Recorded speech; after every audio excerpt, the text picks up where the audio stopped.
Okay. The VGRT Gaming Podcast, episode 745, recorded on February 19th, 2025. Hello, and welcome to the 745th edition of the TD Gaming Podcast and 578th episode of Video Game Roundtable. I'm TJ Dinzer. I'm Scott Dirk. And I am... Podcast and 578th episode Oh, of Video Game Roundtable. Let's do this over again. This is ridiculous. Right. So that was the lag, everybody. Sorry about that. A little bit of reverb. Yeah. The VGRT Gaming Podcast, episode 745, recorded on February 19th, 2025. Hello, and welcome to the 745th edition of the TD Gaming Podcast and 578th episode of Video Game Roundtable. I am TJ Dinzer. I'm Scott Dirk. And I am Jonah Falcon. The VGRT Gaming Podcast focuses on game news from around the industry. Right. So we're going to talk about the obvious stuff. Scott, have you been playing Avowed? No, I've been playing Daybreak, Trials Through Daybreak 2. Okay. I'm continuing the epic saga that is the Trials, the Legend of Heroes. This one, Trials Through Daybreak. So the second game takes place about like a month after the events of the first game, or maybe it was a couple months. And this game, now you have a couple mini games, because in the first one there was no real mini games, and now you have them back. You have these, the fishing is back, and it's a little bit different, where you have to point an arrow towards where this reel is going around in the zone. I wonder if it's a real RPG if it doesn't have fishing in it, especially if it's a JRPG. Yeah, that's definitely been a joke with a lot of games. It's not a JRPG unless you have fishing. And then, so after the fishing is this treasure chest unlocking thing where you, like in this VR little maze, and you have to make your way around it, dodging these little enemies and doing some quick time event at some lock points to unlock the chest. So there, I think there's another one that I forget what it is. And the combat's pretty much the same. You get different characters this time around, it seems like, or at least at the beginning. I'm still pretty early on. And it's a good story so far, and I'm enjoying it. Cool. So, first thing, I've actually attempted to start to do Stardew Valley again. Why not? You know, speaking of fishing, I mean, one of the first things is the mayor says, "Hey," well, not the mayor. Some guy says, "Here's my old fishing boat. Why don't you try and fish for a while?" Okay. Because the thing is that there's been so many things added to the game. I just had to give it some time. So I'm starting that a little bit, but I've been playing Avowed. So certain things about Avowed that I want to talk about. Yeah? Yes. First, I want to talk about the combat. And it seems very obvious to me that the people who were developing it at Obsidian really, really liked Dark Souls. Because they went hard into Dark Souls style combat. And I knew that it was Dark Souls because, you know, whenever you level up in Dark Souls and you change your stats, it has that arrow number. Same exact style, same exact font. It is Dark Souls combat. For all the good and bad about it. So the thing about that is that a Elder Scrolls game, I'm not sure is well adjusted to Dark Souls style combat. I know there was a lot of in Elder Scrolls shield, parry, return sort of thing, you know, especially if you had a shield and a sword, you know, block, attack, move back. That's what happens here, but in a very Dark Souls style way. And it's especially obvious when you're playing bosses, when you're fighting bosses, because they have this sort of same tankiness and puzzliness of Dark Souls bosses. Not as much of a puzzle, but it still has that same feel. And sometimes I get really frustrated, and sometimes I say, "Oh, this is cool." What it lacks is the grindiness of Dark Souls. Also, you're going to be underpowered for a little bit of the game until you actually upgrade your sword and upgrade, get better stuff. Because the first boss you fight is a bear, and several times he just wiped the mat with me because I wasn't really doing the parry dodge stuff well enough. Fortunately, Avowed has a story mode, so that you can just say, "This is too hard. I'm going to switch to story mode just to get past this one boss. Boom, I'm done. Put it back on normal or whatever." So, I mean, if you're really into Dark Souls, you'll probably be able to handle the bosses a lot better than I would. But it also acknowledges this is an RPG. This is not Dark Souls. If the combat gets too frustrating, just sweep right through it. And story mode is extremely easy. There's another thing that I like is that when you find a camp, you can later go to that camp, but as a fast travel thing. But what you can do is return to where you were. So it's not like you're going to this camp and having to walk all the way back. No, you can automatically just teleport. So basically, it's just you can make a camp anywhere. It's going to be a specific spot on the map, and if you want to leave from that spot on the map, you're fine. But if you want to go back to where you were, you can do that too. It's Unreal Engine 5, but there's sort of a cartooniness to it that's deliberate. It's not like they don't know how to make good graphics, but it's a very deliberate looking game. I have not played much of Pillar of Eternity 1 or 2. I know some of it, and they just shoot lore at you. They keep on shooting lore at you. But the good thing is that when you have the option of actually, when it's your turn to talk, press X and then see everything that was discussed, and then there's a glossary next to it with special terms in case you don't know what they're talking about.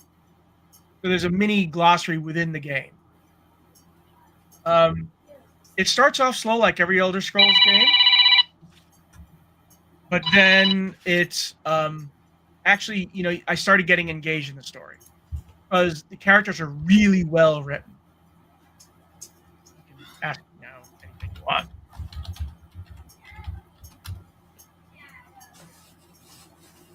Oh, nice. So that's it so far? I've gotten to certain points. There's one moment in the game which I really appreciated. So there's one moment in which you're doing a mission for a madam of a whorehouse, and she's very secretive about what you're getting. When you talk, you see additional dialogue options depending. If you have 3 or higher intelligence, you can ask this specific question. If you have 2 or higher resolve, you can ask this specific question. So I could have pressed her for it, but I didn't. So when I went there, I met some really tough mercenaries in front of it, and I got wiped. So when I started again, instead of going for a lower thing, I noticed I could go in back, and then I thought, oh wait, I can sneak in here, grab the stuff, and leave without them ever knowing I was there. And since this is Obsidian, when I went back to the madam, she said, "Do you have any problems?" I said, they never knew I was there. I just took the stuff and ran. And then I used my intelligence to say, I know what you're looking for. This is stuff that allows you to either use it as a birth control or as an abortion drug. And she gets really upset. And I just go, no, it's cool. I won't tell anybody. You're doing your job and all that stuff. And she was relieved. So there's so many. It is an Obsidian game. So you should be, it's like Fallout New Vegas. There's so many things that all your actions have repercussions.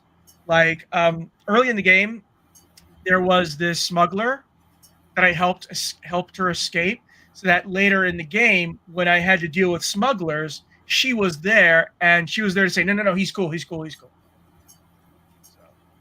but yeah, the byplay. Oh, and their first companion, his name is Kai, but you might as well call him Garrus. Same exact voice actor, and he has sort of the same personality. He's just a blue-skinned fish person. Scott, you probably know what those guys are in Pillars of Eternity. He's Yeah, one of those guys. the fish guys. I can't remember the race name, but Yeah, yeah, they usually live in the water. Yeah. So he's voiced by the same voice actor as Garrus. I haven't confirmed, but it's definitely Garrus. So I'm saying, oh, great. So that makes me Commander Shepard. And then you get a dwarf companion who reminded me so much of Oghren from Dragon Age, in a way. So yeah, but it's always nice to have Garrus with you, even if he's not actually Garrus. Nice. So yeah, I'm really having a good time. It doesn't feel like the Elder Scrolls in terms of expansiveness, but it's still. Here's the thing: the first city, Paradisus, my God, it's huge and confusing. It was like Vivek, except without the sensible design. If anybody knows Vivek from Morrowind, you know what I'm talking about. That place was huge too. So it felt like the city has more area than the rest. But when you pull back to the huge map, it's like, oh, the city is just this little part of it. So I'm getting into it, and I can see already where the horizon is going to take me. And it's like, okay. As Scott is probably going to do, I've been taking my time. I've been, looking for. There are bounties that you can do. You can pass by people, and you have the typical exclamation points for people with missions. So yeah, but the one thing I'm going to say is that if you play on normal, that's Dark Souls normal. So if you don't want to do that, but you don't want story mode, maybe you should go to easy mode. So if you like Dark Souls, you'll feel right at home in Avowed. Wow, pretty surprising because I hadn't heard that description before for this game. It's definitely Dark Souls. It's definitely inspired. If you play Dark Souls and you see the stats on your screen when you're doing abilities, oh shit, this is Dark Souls. Well, it's cool as hell how much the world is just interactive with itself. I saw someone using ice magic the other day, and you could straight up walk on the surface of water. Yeah, if one of the levels has that, you can have an ice grenade and throw it. Yeah, there's one where you can cast an ice aura around yourself, and if you run across a lake with it, you can walk on the surface of the water. I haven't tried that yet, but I believe it. Once I accidentally shot a plant that gives off electricity, and we were all in water, so everybody, including me, started getting shocked by the water. So yeah, there's that level of environmental stuff that you see in games by Larian. Yeah, I always liked that when they did that. You can electrocute water, or put ice, or even fire on oil. It's great. So yeah, it feels like a AA game. It doesn't feel like a AAA game for some reason. I think it's because it's done by Obsidian's B team, because I think the A team is working on the Outer Worlds too. And that's probably going to come out next year. It's going to be interesting to see when it comes, what the Outer Worlds 2 is going to be like. By the way, speaking of which, they released a video for Reckless 2 2 weeks ago. I only saw it today. Have you seen it, TJ? No, I haven't. Oh, okay. Check it out. Yes, there's going to be paint flecks and stuff and little stuff popping off your car. So at least it's going to have that. Nice. It looks gorgeous. I mean, the destruction is so unique. You have crumple zones and paint flecks, and it just looks like you're actually going to be in a demolition derby.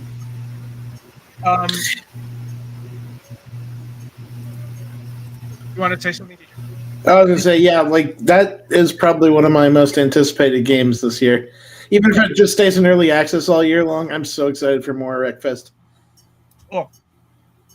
So yeah, it's shaping up to look great. So what have you been playing, TJ? Yeah, so I can finally talk about it now. Yes, right. You had the embargo thing last week. Like a Dragon and Like a Dragon Pirate Yakuza in Hawaii. So yeah, I mean, it's interesting. The character, they're not using Ichiban, they're not using Goro Majima. They're using. Oh wait, no, they are. They are using Goro Majima. I was thinking about his other friend. The other. And it almost has to be Goro. Oh yeah, Kiryu. Yeah. It almost has to be Goro because I don't think this whole premise would work with any of the other No. characters. No. Goro is such a weird and unbothered god of a human being that just takes everything as it comes and also reacts to it psychotically. He has an eye patch already. And what a cool, interesting little spinoff they've got here, where you just literally take Goro Majima. Like they do the thing where he's lost his memory. Okay, so like it's the amnesia cliche, but they only do that to make him not be an asshole from the get-go, so that he can hang out with this kid and go on a pirate adventure. Like, oh, kid, you like pirates? Well, okay, I'll be a pirate for you. Yep. And the interesting thing is that they used the exact same map from the other Hawaii game and just plopped it here, and then added the boat like they did with Assassin's Creed 4 Black Flag. Yep. And the boating and sailing and pirate combat mechanic. Oh, we should mention before we go on that this one is in real time. It's actual. It's an action brawler. It's not a turn-based RPG. So yeah, you're back to swinging on enemies, using combos. I wouldn't say that the combat system is all that special, just because like you only get 2 fighting styles. Yeah, one Yakuza, the other one pirate. And then you can max them out pretty easily if you go treasure hunting.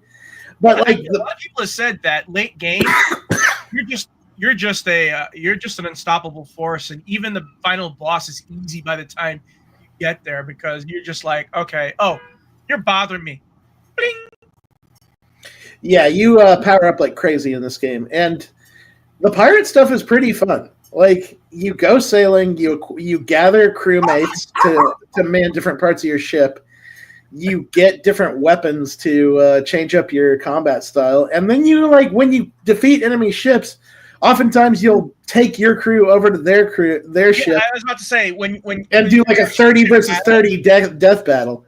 Yeah, and you know that bikini babe that you that you picked up for your ship. Oh, she's over there wailing on people with her sword. Yeah. So like, and there are so many crewmates to collect throughout this whole thing. They're like Pokemon, except for like they're all. It's like the other ship has normal pirates, but your ship is like a circus. Yeah, you got like just like a giant like tree of a dude that brawls with people. You got like Masaru, who's your ship cook, and he uses a giant chef's cleaver as his weapon. Yeah, they're all fighting in the background while you're fighting. It's just you just see people in the background doing stuff. And you can do team up attacks with them if you get your ultimate gauge up. So like this is closer to what I wanted Skull and Bones to be as far as pirate stuff. This is what it should have been, where like you're getting down and dirty, like gathering crew, going onto ships, fighting other captains in hand-to-hand combat. CJ, that requires the player having fun. Right. That's not what games are for. People don't play games for fun. Well, anyways, Pirate Yakuza is a pretty dang good game. And it's not like a really long game. It's probably about 30 hours altogether. But there is a lot of side content in this thing. Like, there is just mini games galore. And I'm not even just talking about the usual stuff, like Sega putting other Sega games in this. It does. They have, like, Virtua Fighter, old versions of Virtua Fighter. They have, like, a Sega Master System where you can play all sorts of stuff like Alex Kidd. But they also have just a ton of mini games in this thing. There's one that's straight up like a Crazy Taxi type delivery Uber Eats game. And that was funny as hell. There's some people who really don't like getting off the ship. That it's sort of like Assassin's Creed Black Flag 4, in which it's sort of like, oh, I have to get off and do stuff on land again. That's one of the few things I'll take away from it, is that it is tutorialized as hell, to the point where like I'm 5 hours in and the game is still telling me like, here's how to do blank. And it's like, come on. Just let me keep going at this point. Let me play the game. Stop giving me new things and then explaining, and then giving me entire like 15-minute segments talking about how I use them. Like, I get that I need to figure out how to play, but like there are certain things that like you don't need to tutorialize that far in. There's people that like need that much help though, so there should be like an option to toggle that to turn it off when you're done. I Yeah. prefer what Avowed did, and just go into story time mode and say, "Hey, you having a bunch of screw it, just whack everybody in sight. We don't care." Yeah, because like once you're set loose, once you have all that tutorial out of the way, it's just a fun adventure. And like I said, I don't think this is gonna move the needle much for non Yakuza Like a Dragon fans, but it is a fun little spin-off that it makes for a good break between. Yakuza, actually, actually convert people and say, "Oh, this Yakuza stuff is cute. Let me try the other games." Oh, Yakuza 0 is a dour. And actually, Yakuza 0 is not dour. Yakuza 1 is dour. Yes, Yakuza 0 is just wacky. it is. That's the Cabernet Goro Majima days, and I love that game. But yeah, good time. I gave it an 8 out of 10 in my review. I can't imagine Cosmic Kiryu doing that crap. Yeah. By the way, I think this is one of the only games that has Goro as the straight up protagonist. There are a few other spinoffs that have. He was the star of a zombie spinoff. Yeah, but he's more like zombies.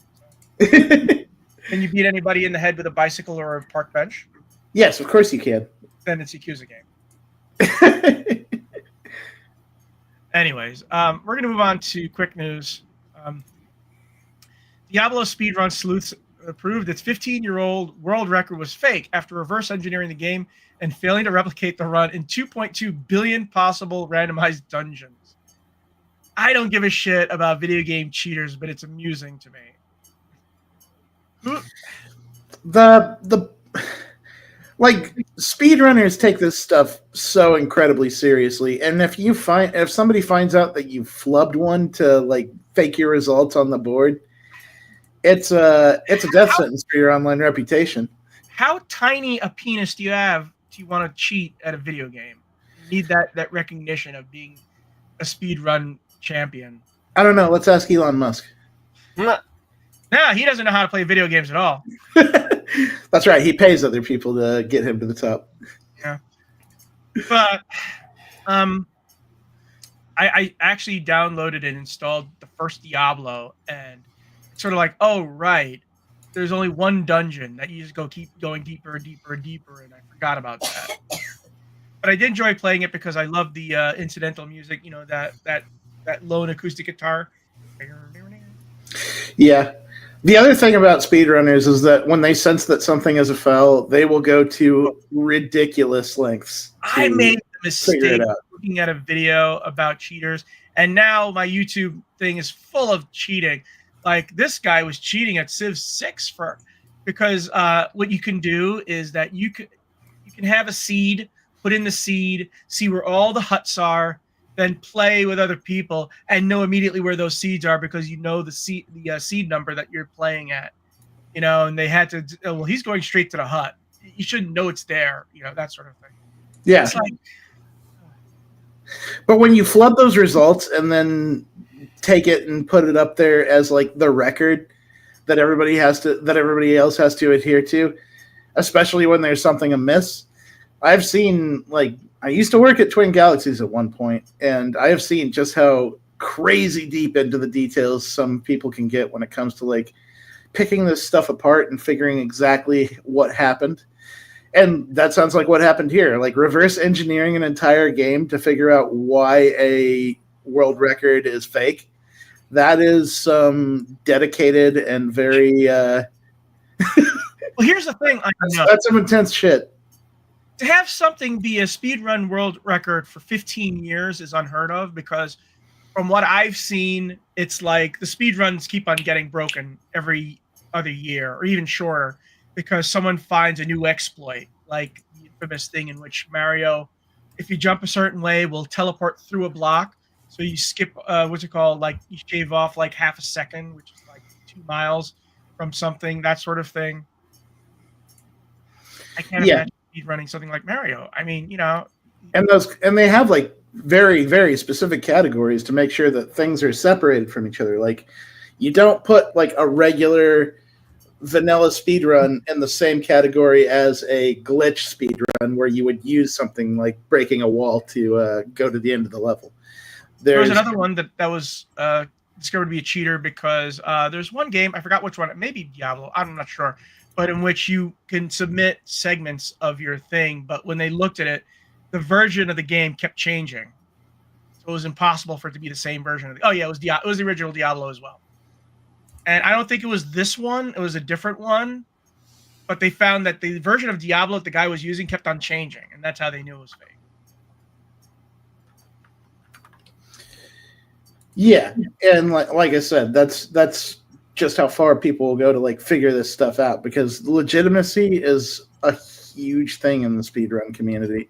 Like when I go to the leaderboards of a game and someone's done a level in 0.001 seconds to be in the top of the leaderboard, I say, dude, we know you cheated because it's physically impossible for that to happen.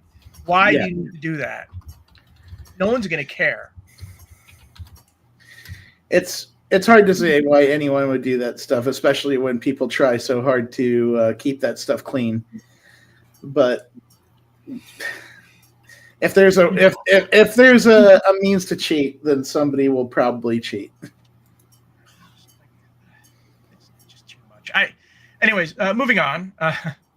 The Call of Duty's Teenage Mutant Ninja Turtle crossover will cost $20 per turtle. So if you want all 4 turtles, that's going to cost you $80. But if you want the Splinter skin, you have to buy all of them and then tack on another $10. So that's $90. That is absolutely absurd. Why would they?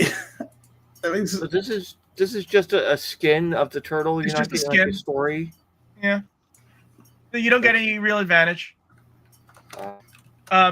People compare it to the same kind of bundle for Fortnite. That's $34. But what people seem to don't understand is that Fortnite makes much more money from microtransactions than Call of Duty. And, here's the thing. If you're a real big Turtle fan, you really want to be Mikey, and you can spend $20, go ahead. I don't care. It gives you a bunch of stuff. It's not like you just get the one skin. You get a bunch of stuff that go to them. But still, running around Call of Duty Black Ops 6 as Donatello? What are people going to think when you're running around like that? You know what? You're going to be a magnet for snipers. They say, "Oh shit, there's someone who spent $20 to be Donatello, and look, his body is nice and big, and we can aim at it real easy. And he's purple. He's purple and green." Yeah, that is absolutely absurd on that price, though. That is the cost of another game and a half. If you're talking about buying a full price game. Yeah.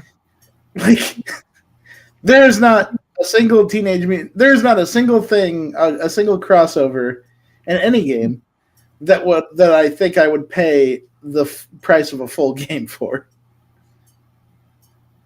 Yeah.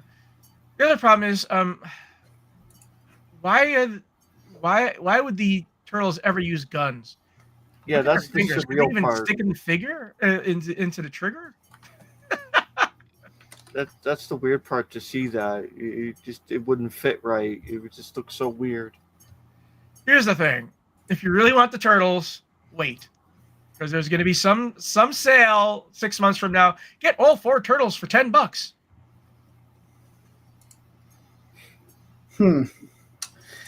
Yeah, and it's the same. Like, I guess it must cost a lot of money to license the turtles out too, because I remember this happening with Street Fighter 6 when they had Teenage Mutant Ninja Turtles crossover stuff, and those ended up being like $15 per turtle costume. I just had an idea. Hey, Microsoft, you own the Battletoads. Why not have the Battletoads in there and you can buy them for $1 each? You're gonna go that route and have tournaments in which everybody on one side are turtles, everybody on the other side are Battletoads, and just have a huge battle. Capture the flag with turtles and toads. You're gonna have a farce. Make it a complete farce.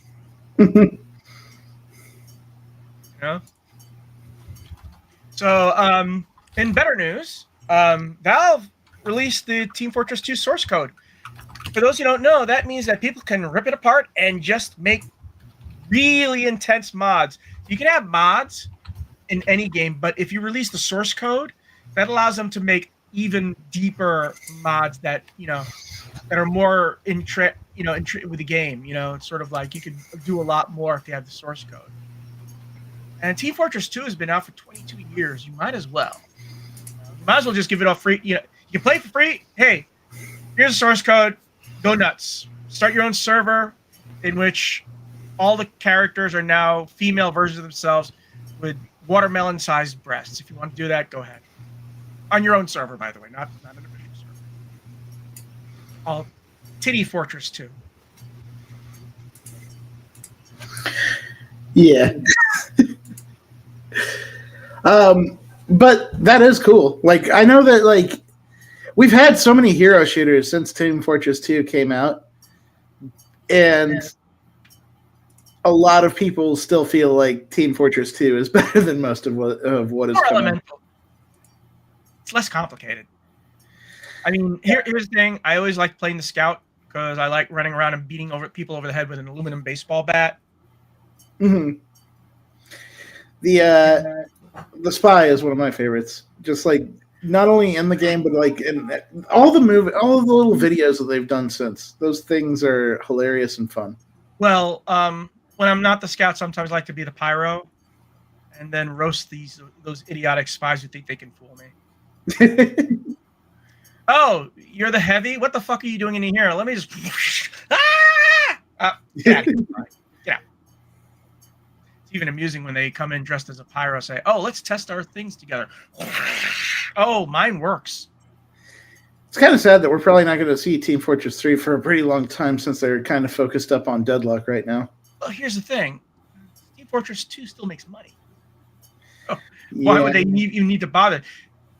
That's the reason why. And people said, why is it taking so long with Elder Scrolls 6? Dude, they've been selling Skyrim full price for the past 10 plus years. They don't need to make an Elder Scrolls 6 right away because the fifth one is making gobs of money, which also, by the way, has the most mods, I think. There's about 2 million mods. What? Skyrim has a crazy amount of mods. It's just a ton. And people are just making mods to improve the graphics, anyways. If you want up to date Elder Scroll Skyrim graphics, hey, guess what? Someone's done it already. You don't need a remastered version of Elder Scrolls if someone already did it for you. Of course, they released an official remastered version, but at least that was free, which we're going to be talking about later when we get to Sony, but we're not there yet. Okay, so this next item is probably going to make your eyebrows raise. Mystery Tony Hawk Remastered, now mentioned by a pro skater involved in the game, even though Activision hasn't announced it yet. And it's a remaster, which means, of course, Tony Hawk 3 and 4. But here's the thing that's probably going to make you sad, TJ. I really doubt Vicarious Visions is working on it. And if they are, they haven't said anything about it. Yeah, they've been, from what I understand, chained under the Diablo mines. Well, maybe not, because here's the thing. Diablo 4 has been out a while. I think it's not in maintenance yet, but it's not just the one group that's. Oh no! Wait, it was Call of Duty. They're being forced to work on Call of Duty bullshit. Again, we don't know. They could say, "Okay, you can go over there and do that Tony Hawk thing because you know you like to do it." I mean, here's the thing: why not? I mean, at one point they were already working on this. Like, there was supposedly word that they were working on Tony Hawk's Pro Skater 3+4. And that obviously kind of fell through and went. Well, apparently it hasn't because someone's working on something. Yeah, but like that went silent and dormant up until now. That was years ago. That was years ago at this point that Tony Hawk 1 and 2 came out and they talked about 3 and 4. And then Vicarious Visions got moved over to other things. But here's the thing. It's fine they're making a remaster, but at what point someone has to do a Tony Hawk 6? I know people are really, really burned by Tony Hawk 5, but guess what? That was a trash fire from the start. Just make a new Tony Hawk. I mean, Skate is okay, but there's a lot of people who don't like Skate because it's too technical. They want the fantasy skateboarder like Tony Hawk.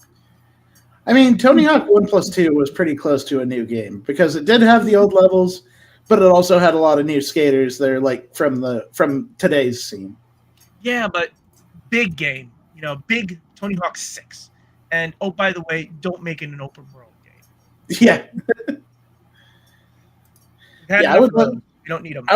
I would love to have a Tony Hawk 6 that was just all sorts of new levels, like today's skaters, maybe some of the older skaters as well. Let me ask you a question. What about in June when everybody's doing their reveals?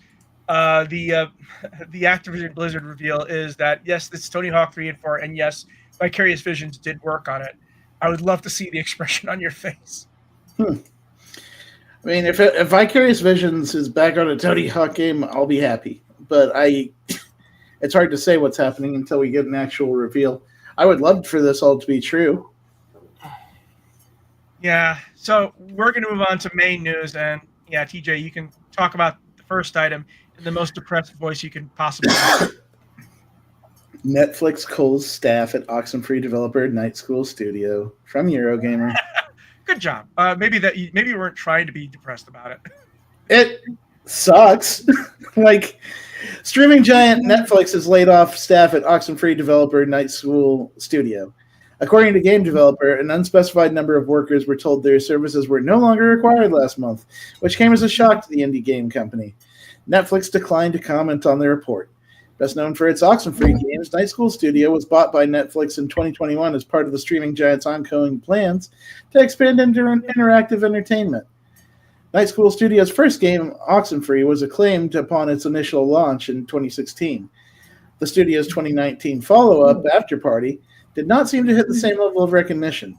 In 2023, Night School Studio returned to Oxenfree with a direct sequel, Oxenfree 2: Lost Signals. In October 2024, Netflix closed a major internal game studio led by Halo creative head Joseph Staten, and seemingly scrapped its big-budget game before it was ever announced.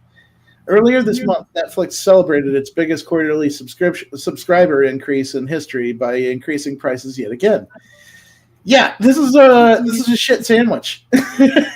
Like, everything about this sucks. Here's the thing. Whenever you have these big streaming services getting into something else, or it's sort of like, yeah, it's not going to work. Do you know Luna? You remember Luna? Amazon Luna? No? Yeah. It's still around, but no one cares. Yeah. I liked Oxenfree, the first one. I had the one ending. I liked the ending. I didn't play it again. I liked After Party less, but it was still okay. I have not yet played Oxenfree 2, though.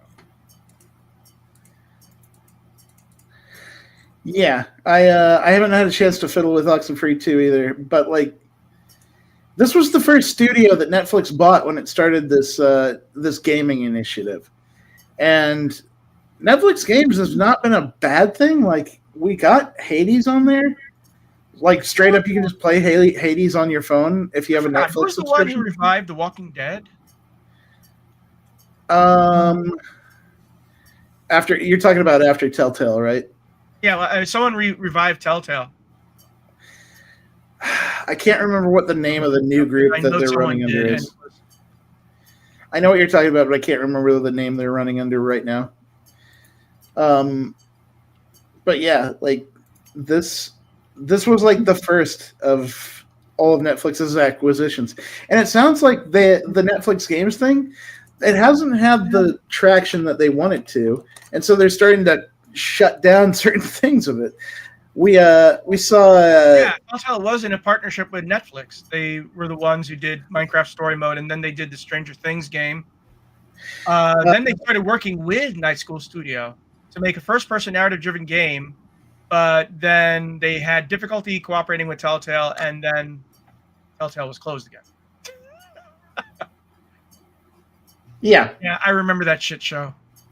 And then, like 4 months ago, like you said, like we see in the story here, they shut down Joseph Staten's studio in California, and the game, whatever they were working on. You're talking about a guy who was heavily involved with Halo.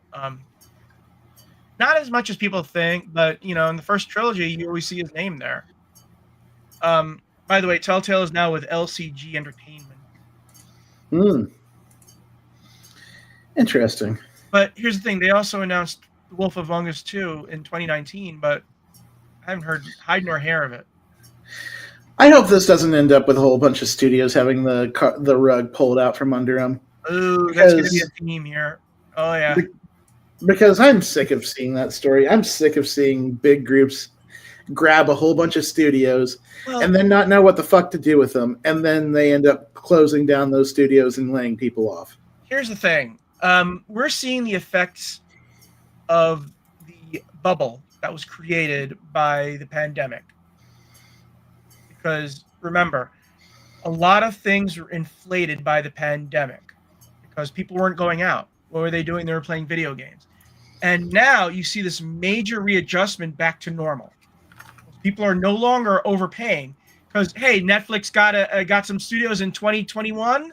Gee, what happened before that? Oh, right. They saw the money being made by Animal Crossing and said, we want some of that. And then all these games and people were just playing, yeah, we want some of that. That's why we also got the live service bullshit. Mm-hmm. Because people were staying in and playing live service games and they said, oh, wait, maybe live service games are the new easy way to make money. No. People have more time. That really seems so short-sighted because, Nintendo, they've been making these games for years. You can't just jump in and expect to make, Well, we're talking about live service games too, not just Nintendo games like Animal Crossing. I'm talking about in general. What happens was that you had this inflated market and now it's deflating and people are scrambling. It's like, yeah, if you're going to... See, that's the thing with the Call of Duty $20 things, right? Because they need to make money because making Call of Duty is expensive, very expensive, reaching $1 billion when you include advertising. So, what happens is we're seeing a readjustment right now. We're going to see a lot more indie games because guess what? All these developers now out of jobs say, well, we're gonna have to publish our own shit. That's pretty much what Sabotage is doing. They published their own game, Sea of Stars. They did all the work. They just had an investor. Well, they kickstarted it for one. Yeah. And the Kickstarter attracted a publisher. Yeah. But they did all, I guess, the publishing work. They just used the publisher as an investor instead. Well, you know what? I mean, look at Eric Barone there, Concerned Ape, and he self-publishes his own game, Stardew Valley, and he's still making bank. Oh yeah. And that's what a lot of people are going to try to do now. The only problem with that is now you have so many indie games popping up. It's like a lot of these games are never going to find an audience. Yeah, it will be. But on the other hand, a lot of these people are making these indie games aren't doing it for the money. I know a lot of developers say if you're going into video games to make money, you're going to get screwed. You shouldn't go in there to make money because you're not. You're not. You might be one of the lucky few, but it's probably not going to happen. The best you can do is have people giving you high reviews on the store page on PlayStation Network and Xbox store. I mean, I'm really looking forward to the next Coffee Talk. There's a lot of people. These smaller games do get a following. So right now, like Coffee Talk has an intense following. It's not a big following, but it is a devoted following, including yours truly. So, I mean, Scott picked his live service game. It's called Minecraft. Minecraft is a live service game. Don't fool yourself. There's always content coming out. There's always DLC. It's a live service game. It's one of those games that is designed to eat your time. And guess what? That's not a bad thing if you really enjoy it. You may not like Jonah, goddammit. I'm not continuing to give them money. It's not a subscription. I'm not buying DLC from them. I bought it once and I play it whenever I want to and then stop. It's not like World of Warcraft or Fortnite. Well, that's like me with other live service games. I don't spend much money on Animation Throwdown.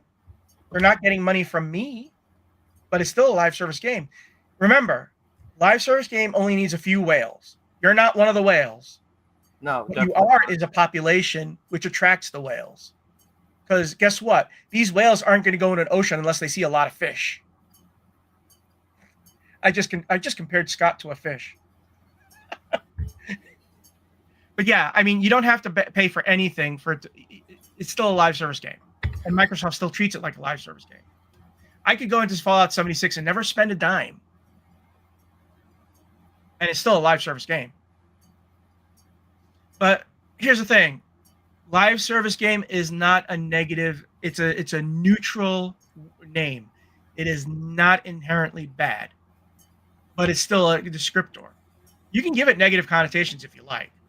The problem with live service games is that a lot of companies think we have all the time in the world to play multiple live service games. No. You have time for Minecraft, right?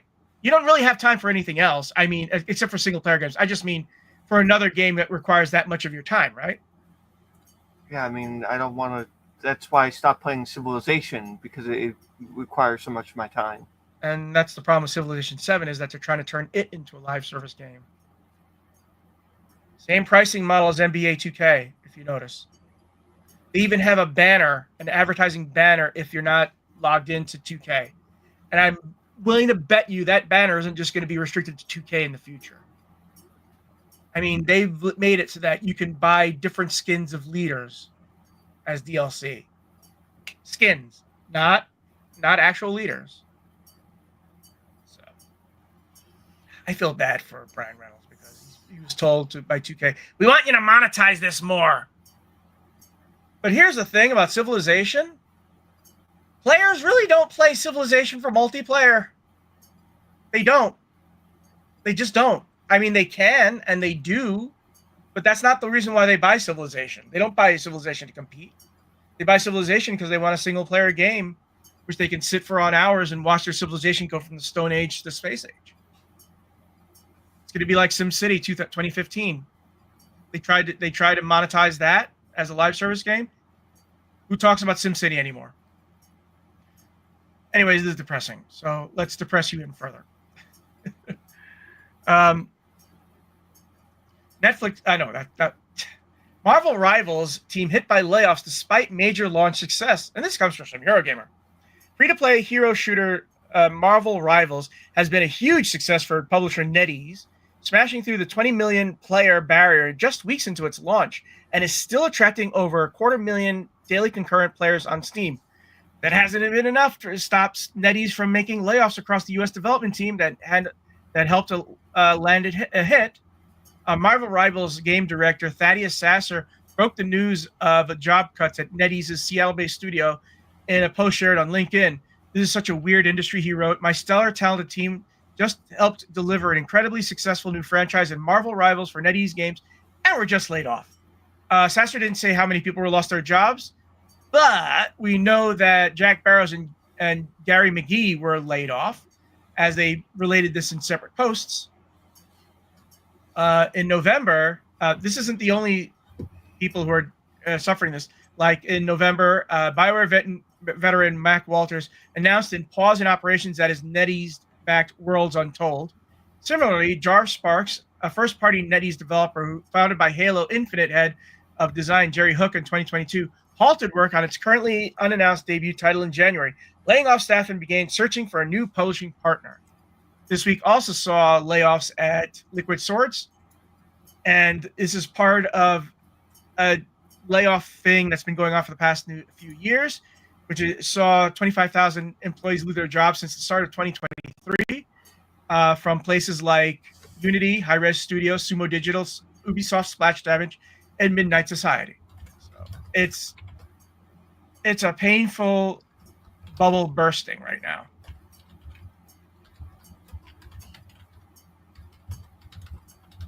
This is so weird to see, just because Marvel Rivals has been astronomically successful. Yeah. Like, what does it take to not get laid off in gaming? I don't know, man. You can make a successful game and get your studio shut down. You can just it's nuts. I don't know, man. This is probably one of the most ridiculous ones, just because Marvel Rivals shows no signs of slowing down. They literally released like season 1.5 patch notes and marketing material as the news was hitting about this team getting laid off. At some point, someone said it costs more money keep them than to let them go than to keep them, because you need them for development and the launch and a few months of the launch. But at some point they say, oh, well, guess what? We have enough players. We don't need them anymore. And that's self-destructive, because guess what? You're not going to be able to keep those players. But probably they made their money, and they made more than their money, and say, okay, we don't care if Marvel Rivals lives or dies anymore. Well, maybe not that, but they'll think, well, at this point, if people stop playing Marvel Rivals, we'll have made quite a profit.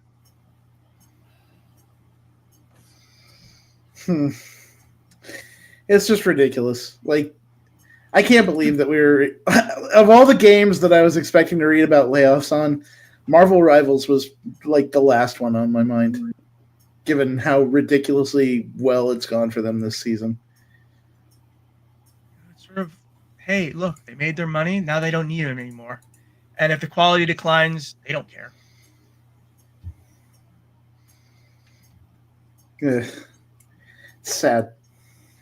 But, I mean, here's the thing. Now, more developers will know. It's sort of like, yeah, so be ready with your next job elsewhere after we complete this game, because you never know. You have a passion project, start working on it. Like I said, Yeah. there is a readjustment happening right now as the bubble is burst, and we're going to have a new normal at some point. And, oh, by the way, that'll explain the $20 turtles, and also Microsoft going hard in on multi-platform.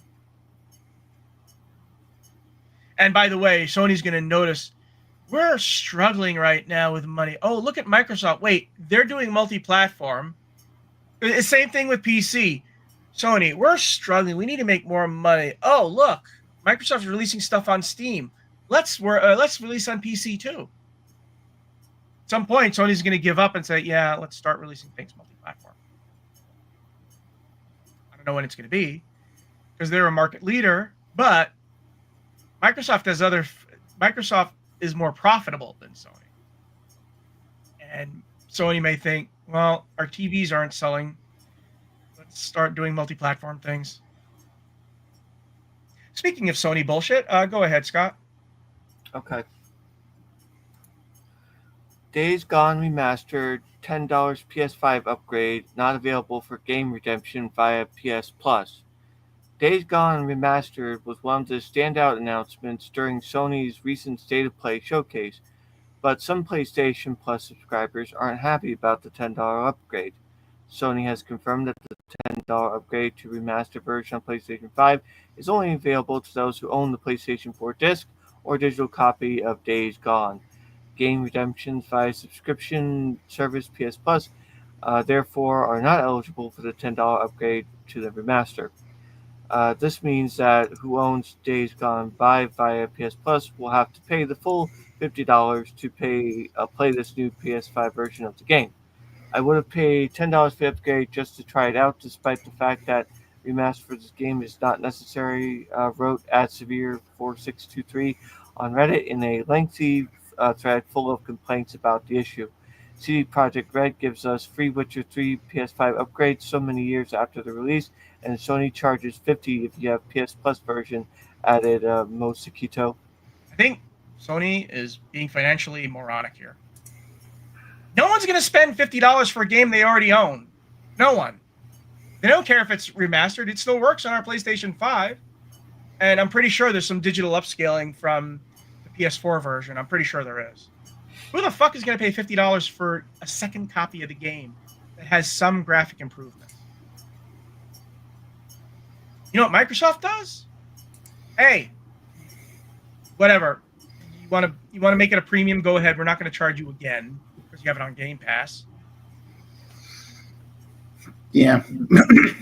And I think like you said, Witcher 3, hey, you want an upgrade? It's free. I think they did something similar with Fallout 4, Spider-Man. or maybe another game that had a lot of DLC. It was Spider-Man, if I remember correctly. Spider-Man, the PS4 version, PS5 version. No, I'm talking about a game that you could get through PS Plus, and then it had an upgrade later, like this. I'm pretty sure it was Fallout 4, where You could get the base edition of Fallout 4 and PS Plus through the library, but like if you tried to play like Game of the Year content, it was you had to pay like $30 to upgrade it. It was keep in mind that's Sony's decision, not Bethesda's. And I don't think that you could upgrade the PS Plus version of the game. I think you had to buy like a base version of the game to upgrade. Yeah. Like I said, that's not Bethesda's decision. That's Sony's decision because they get a cut of all sales on this PlayStation Network store. I don't think they get it. I don't think they get the idea of what a streaming service is supposed to be. Because here, like I said, here's news. Those people ain't going to pay $50 for a new game. They will pay $10 for a remaster, to upgrade their game, but they're not going to pay full price to upgrade a game they already own. How else is it going to change? It's not DLC. It's ridiculous. Yeah, it's greedy as hell, to be sure. And it's kind of a weird thing anyways. Like, Days Gone Remastered was such an out-of-the-blue thing to begin with, where it's like, who... I know that people have been interested in seeing Bend get another chance at another game, which doesn't look like it's going to happen anytime soon. But I guess we're getting Days Gone Remastered, which... There are a lot of fervent fans of this series, specifically the gameplay with the zombies and the motorcycle. I'm going to tell you one thing, though. Those fervent fans aren't going to spend $50 for a PS5 version. Yeah, no doubt. PS4 version. I don't care how big a fan they are. They're going to say no. Yeah. Yeah, like I agree with you. That's a lot to ask for just getting a remaster of a game you've played already. If you already own. Or you're already, yeah. Anyways, this is going to be the first time in quite a few years I've done this. And that is, we're going to do a gaming history, which is not a flashback, it's history. And I know Scott is probably well aware of this gaming history about the Eternal War. So, Reddit member Lyserius in 2012 posted his results from a decade-long game of Civilization 2, where for 10 real years, 3 factions fought over the earth. The Americans, the Celtics, the Celts, whom he controlled, and the Vikings. Civilization 2 was released in 96, but when Civ 3 was released in 2001, Lyserius said he was already deep into his current game and wanted to see how far he could go. He didn't play every day, but he would return to what he called a hellish nightmare of suffering and devastation when he had the free time. By the time he posted in 2012, the year was 3991, and it was a planet left with multiple nuclear wars. The Celts were locked in a 1700-year war with the Americans and the Vikings. All the other nations have been destroyed or absorbed. He said in his post, "Peace seems to be impossible. Every time a peace ceasefire is signed, the Vikings will surprise attack me or the Americans in the very next turn, often with nuclear weapons. Even when the UN forces a peace treaty, I can only assume that peace will come when they're wiped out. If it is this that perpetuates the war ad infinitum." And if I remember correctly, yeah, the Vikings were always very aggressive in Civ 3. The Mongols became that team in Civilization 5. Because of the continual fighting, he was forced to abandon democracy and adopt a communist state because his Senate kept on overruling him when he wanted to declare war. Also, his cities were filled with starving people. 90% of his world's population died from nuclear annihilation or famine from global warming because he says he has to keep building war machines to sustain his combat efforts. So you want a granary so you can eat? Sorry, I have to build another tank instead. Maybe next time. Constant nuclear bombardment and sabotage have melted the world's ice caps over 20 times, resulting in flooding of all the terrain except for the mountains. He said his world is essentially one giant swamp, which you cannot farm on, and irradiated lands. Sid Meier himself said they never thought about going that far in the future. He said, "There's no way we could attest to this, so it was a surprise to us. I can't say we ever thought anyone would play a game of Civ for that long. It's exciting that a fan of the series would dedicate 10 years to playing one continuous game." Like Sirius stated, my goal for the next few years is to try and end the war and thus use engineers to clear swamps and fallout so that farming may resume. I want to rebuild the world, but I'm not sure how. At the same time, my mayor gave him a new challenge. We should send him a copy of Civ 5 and Civ 5 Gods and Kings. Wow, remember those? Maybe in 10 years he can create a similar scenario. We applaud you for playing what's sure to be the longest game of Civ ever. So, what's going on now? Well, he was never able to finish that war, but what he did do was he uploaded the save file to ModDB, and now there's a subreddit dedicated to people playing the Eternal War and trying to solve that puzzle. So that is pretty crazy. Yeah. So this was 13 years ago. I do remember this story. Yeah, I mean it's still pretty crazy that it happened back then, and I just I don't know how you let it get out of that bad out of hand. I mean, maybe he's on deity or something. Maybe that's well. Here's the thing: when the game Civ 2, the game would end at a certain point. I think it was at year 2000 or something like that. But you had the option of continuing past that, and that's what he did. Instead of having the standard game over, he said, no, I'm going to keep going on. And man, I don't know. Here's the thing. It's not like he was constantly playing this game. He would just come back to it every so often, right? And, and I love the fact there's a fan community surrounding the Eternal War even now, because it's sort of like trying to solve an impossible puzzle, trying to end the game with a victory condition. DJ, did you ever hear this? I've never played this one. You never heard? No, I'm not saying about Civ 2. Did you ever hear this story? No, I hadn't. Okay. It's a wild story. It's like, I remember reading 2012, I was like, Jesus Christ. And it's kind of a depressing thought. You can't have democracy. You can't, because the Senate will just keep saying, no, you can't go to war. And you can't feed the people. You have to build tanks. It's like the entire world turned into North Korea. And like every time they try to make peace, the Vikings will just ruin everything. Boom! Here come the missiles. I wish it was India, just so that Gandhi could say, my words are backed with nuclear weapons. Wow. That is cool. Like, if they really have been keeping this game going for that long and continuing to play. Well, for 10 years. I don't think I think he gave up at that point. But like I said, he uploaded the save file so that other people could endure the torture that he was enduring. And it's like I said, it's an unsolvable puzzle that people are trying to solve by hook or by crook. Or they just want to see what it's like to have three factions that are just fighting over a post-apocalyptic world. That's just one big swamp, one big irradiated swamp. I like the fact it's sort of like a cautionary tale. It seems that way, yeah. Yeah. Anyways, Ralph has some feedback. Go ahead, TJ. All right. Listener feedback from Ralph on episode 743.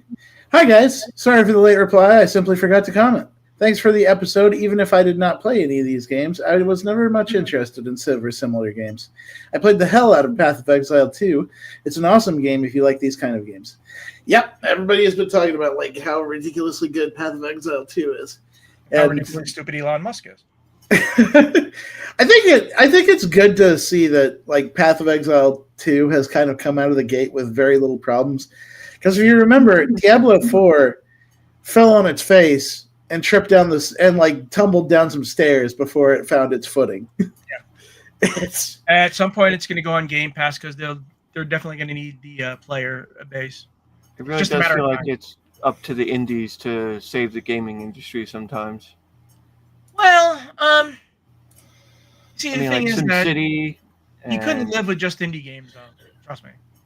It would be a very boring thing, and no one is like, You do need the big, splashy blockbuster, but the problem is that you can't force feed a big, splashy blockbuster because everybody has a certain amount of time. See, it isn't money so much; it is time investment. I'm willing to invest time in Avowed because I'm getting into it and I'm having fun and I'm liking the story and I want to see where it ends up, even though I have very little knowledge of the Pillars of Eternity universe. So I can't wait to hear your assessment when you do finally get to play it, Yeah.